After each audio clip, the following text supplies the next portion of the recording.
Pişman olup geri dönsen ne fayda? Ömrümün yarısı geçtikten sonra, geçtikten sonra.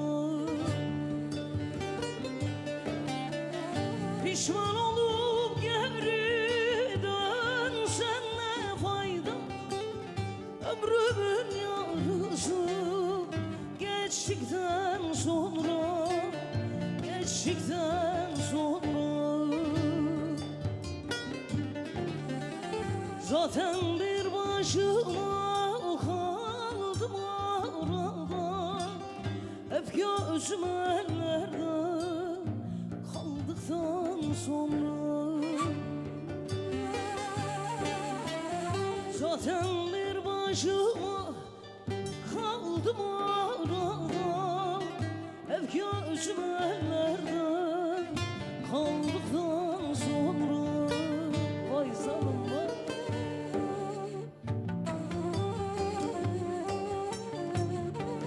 Varlığınız daim olsun efendim. Çok teşekkür ederim.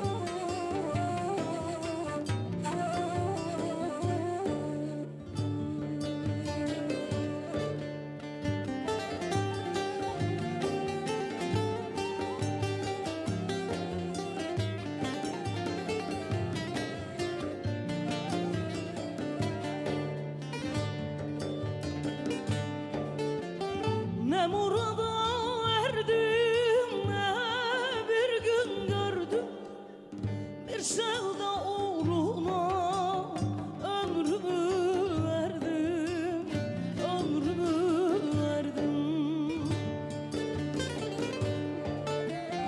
Ne murada erdim, ne bir gün gördüm, bir sevda uğruna ömrümü verdim, ömrümü verdim.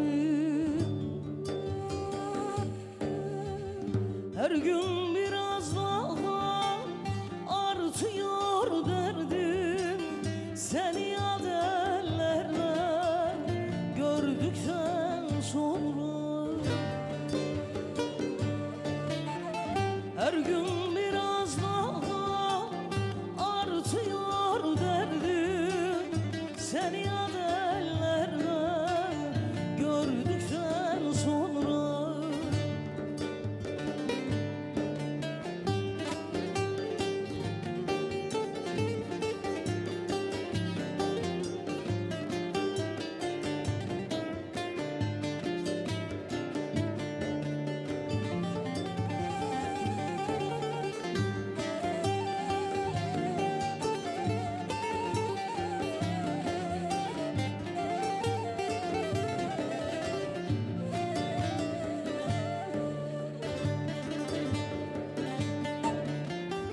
Hep yolum beklerim, ağardı saçım. Hele söyle görem, neydi suçum, neydi suçum? Hep yolum beklerim, ağardı saçım.